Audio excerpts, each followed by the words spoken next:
Let's talk a bit about Cloud9 and just pivot to that then, because an interesting thing to me coming from CSGO is this is a team where I know every single player in this lineup because they're all from the NA scene minus Zeta. And if people don't know, what used to happen was in CSGO, the Korean teams were never very good, unfortunately, because they had a very, very limited scene and they also just didn't get to compete in the West very often. But of their players, this guy was the best player. He was clearly the best Korean player. And as a result, he even actually, at the end of his CSGO career, got a gig in China playing in Tai Lu. And spoiler, I'm going to go ahead and guess they weren't speaking English because I know the Chinese players didn't speak English. So he even went and played in a team where effectively, as far as I know, I don't even know if he could communicate with them. So that's how you know this guy has skills and like he was respected, you know. So interestingly already to me that he's been important because if you don't know, in League of Legends, Cloud9 is famously an org that is willing to like go for the big imports and try like doing something like Korean imports. If you don't know, one of the approaches they take is not the original approach people used to take in League of Legends 10 years ago, which is you just sign the player. They know now you've got to have like, you know, like the right people to make him comfortable. You got to have like a chef that cooks him his Korean food. You've got to kind of like set an environment up so they feel comfy. So I'm already interested in the fact he's there. And then else, aside from that, it's clear to me that this is a team that was trying to stack skill the whole time. Like you look at the other players they have. Zeppa was someone in CSGO who, despite the fact his end of his career, unfortunately, was in the doomed Cloud9 project, he was actually doing all right in that team if people don't know it. The problem was this. He was just, that was too early for him. I always thought he was like a year away from being really good, basically. He needed more time to play tier 1, to play some lands, and then I actually think he would have been a good CSGO player. I think he could have, but put it this way, now he could have actually been in like a Team Liquid for real. That would have been where he could have had like an OC type call up and this could be his time. So obviously he was a real prospect in CSGO. If people don't know, Leaf was like a potential prospect. His problem was he was, like his name, he's just a little fucking guy and he's barely been in esports. Like he was just way too young, guys. You have to realize, I think he was like 16 when he was in that bloody team that was going, the Chaos team. Was he super young? 18 now. He's 18 There now. we go. He must have been 16 then, yeah. So as a result, I can't even comment on him in CSGO. He didn't have enough time, basically. So if you look at the squad, then you look at the people they used to have. They used to have Floppy. They used to have Vice, like Tens. Like, they're going for skill in this team. They clearly go on this angle. So give me your thoughts on the current lineup, Dust. Yeah, I mean, here's the thing. I don't know if they kind of fell into that by chance, though, because a lot of these guys, they were trying because they already had them on contract from the CSGO team, remember? That's I see, yes, true. And stuff came over. They just shifted them over, right? Yeah. Yeah, exactly. And then also a lot of these guys had played together before in CS on Chaos, if you remember. When Steel departed to go to Valorant, you know, Vanity, Zepp, and Leaf were still the core of Chaos that remained. That was, if people don't know, that's why Vanity became a leader, because when Steel left, he just took the gig over in CSGO. Yeah, I think he was already like the secondary caller of the team anyway. Would make so sense. It was just a natural progression for him. But then coming over into Valorant, the opportunity just wasn't there for him to play initially because he was a little bit later to the game than like Leaf and Zeppa, so he winds up going to version 1, leads that team to some success, actually, got the international event the first one, and then he kind of pivots over to get that chance to play with his old teammates again. And yeah, Cloud9 is just good. They are just so good in every respect of the game. In almost every role, they have a fantastic player fulfilling that role, like Vanity, solid controller IGL, Zeta, amazing Sova breach flex, just so smart, so good at using his utility, and also I think people sleep on his fragging a little bit. Yeah, there's other brighter stars in this team, but Zeta's stable fragging definitely is kind of another backbone to the team. You have the Zeppa Leaf combo, which I think the most deadly entry force in the game right now, and they still get some good, support as well from Mitch, who has shown a lot of flexibility in what agents he can play and what roles he can pivot to as needed. I think this team's found the perfect combination of how they rotate Leaf and Zeppa based on the map, on like who's playing the duelist and who's playing the more supportive element. In fact, I think people are so high on Leash Jet, they don't realize how many other agents this guy can play to a high level. He's playing Viper. He's playing all kinds of stuff. Like, it's wild to see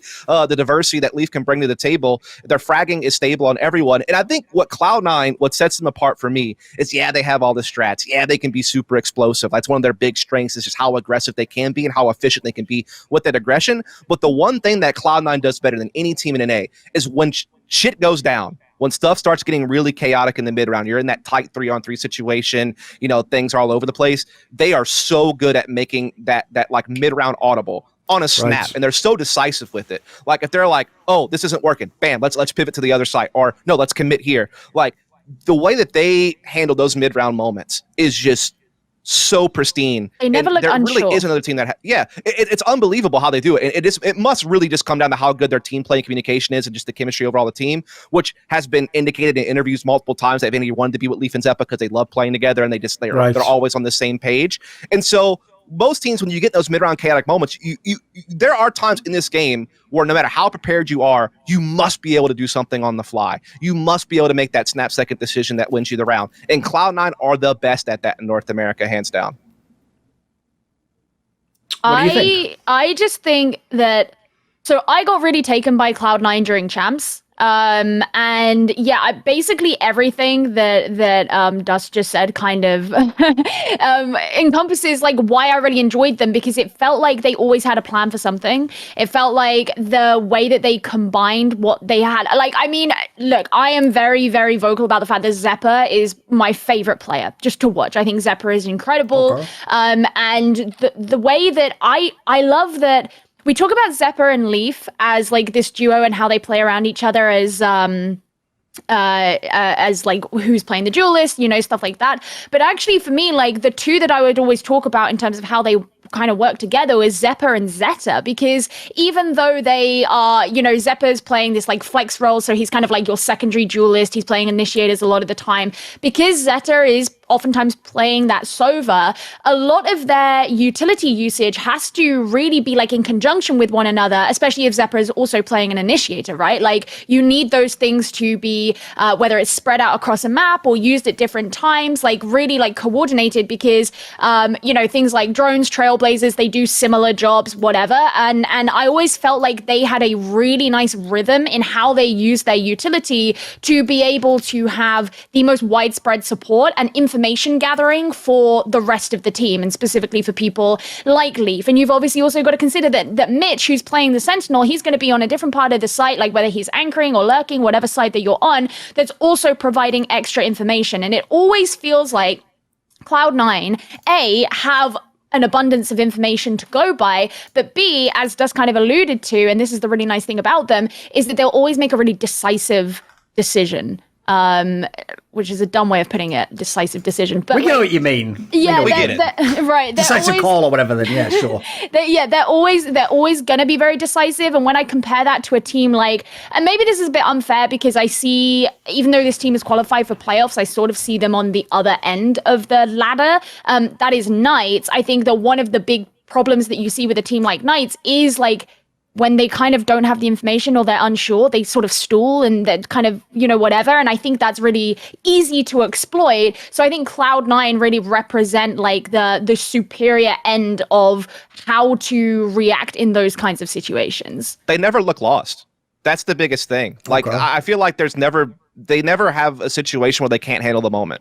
Like, I've got the analogy for you, Dust. Here we go. Isn't this the old school Luminosity SK from CSGO? If people don't know, what they essentially pioneered was any time it was ever a 2v2 or a 3v3, their 2 or their 3 looked like they could, like they'd taken a time out and just agreed what they were going to do, even though they're obviously doing it on the fly or from a call, you know, and famously, essentially that's how they won 2 majors. It's not even that they were like better than everyone else overall. This one area, you can imagine, I think about how many big matches this is going to happen in, you know, something that goes wrong in the game, your setup doesn't work, someone dies early. Like, they were the best at getting out of trouble in that sense, you know.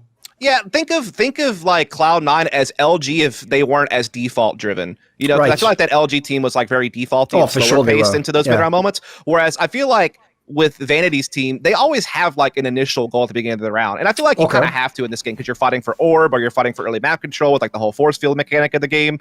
And so they're a little bit more up-tempo than a team like that. But yeah, certainly when it comes to like those mid-round moments, like the 3-on-3s, small number of situations, yeah, just they're always on the same page, it feels like, man. Like there's just like this weird flow that goes on that's just, you can't really pinpoint it, and it's hard to really like just fully discuss and kind of summarize, but it's just there. When you watch them play, you can just feel it like, okay, they know what they're doing here. I also just really want to, so I think that Vanity is just I think he's a fantastic caller. I think he's fantastic in the role that he plays. But one thing I really enjoy about the way that Vanity plays is that because of Cloud9's like really solid info gathering, Vanity could be like on a lurk on the other side of the map. And the way that he'll like, you know, let's say rotate round to join the rest of the team if they've like decided what site it is that they're going to be going to or whatever, he can do it in such a way where he will almost like help trap opponents, right? So they can really use the space that that opponents have gained for themselves against them just because of how they like have Vanity like return back to the team or whatever, and because of how well he plays those lurks and doesn't get caught early, and then has, you know, he will like exploit that space like against opponents, which I think is something that a lot of teams aren't necessarily as good at. But it's almost always, you can tell, like, with the placement of, for example, Star, and again, this is kind of in the context of the meta where, like, we're seeing a lot of Astra play and a lot more abundance of stars available to you. But, like, the placement of stars and things like that, you can see that they will have already considered those positions and whatever for the opponents earlier on in the round, and that they're kind of planning for this eventuality. And I think Vanity just does that so well. And I think that this meta shift is only going to make that stronger for Vanity, because he's going to have a more mobile controller that's going to allow him to close that distance even faster on those lurks and get back with his team and not have to be as back, to set things up. The only difference is like now he might have to be more with the team on key executes, because the utility is not going to be as global as it was with Astra, of course. So that's going to limit his ability to space away from his team. But, the Omen ult, for example, is going to give him opportunities to like do aggro lurks, get back to his team if need be, things of that nature. So that's a team that I can just see persisting through this meta shift.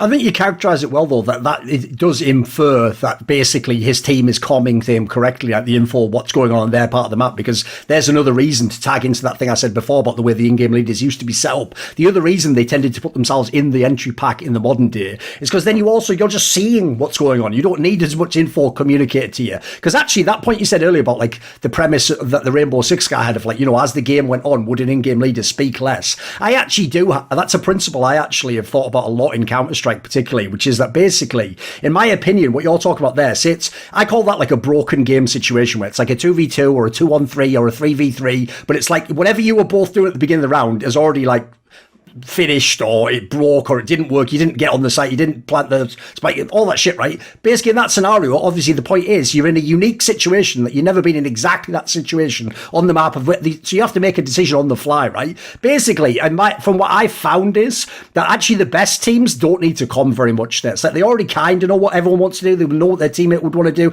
The idea is you either have a really good IGL who just makes like a decisive call, or people just like with very simple comms can sort of figure out what to do, whereas you actually find, even though it'd look impressive to a fan, if I showed them like a demo where the guy's playing a scrim and he's comming constantly, that's usually actually a sign that you don't have very good comms, and actually the structure of the team's not that great. That's why you're having to like essentially all micro each other and give every piece of info, whereas I do kind of find that like the best teams, the premise is it's not that they said everything genius, they just kind of knew what each other were going to do. They're on the same page. I can see why you're bigging this team up as the number one team then. Sounds like everything's squared away for this to be their time. They're just de facto right now. I mean, who else would you argue is number one in North America? You'd have a hard time trying to argue against Cloud9 based on the results. The closest thing would be V1, but that's fair. Which is why actually, so not only do I assume they're going to get to the grand finals, I'm also hoping they do, because I want to see that game. I actually want an answer to that question. Like, who is going to perform better out of Cloud9 and V1 if, when they go up against each other. Oh, man. A lot of storylines there for sure. Yeah, no, it would be awesome. And then obviously if we get to the point of them going to Masters, I'm going to assume that Fnatic are also going to qualify for Masters. I would love to see Cloud9 versus Fnatic. And I think that would also be a great international matchup to see them go to, because while I think that pretty solidly Cloud9 are the best team in North America right now, are they the best team in the world? Don't know. No telling. That's the thing about Valorant, is we don't get international competition as much. Yeah. You have to really weigh more on the ones. You got to theory craft it all. The world champions are out. They're not going to be at LAN, so there is some room there. Indeed.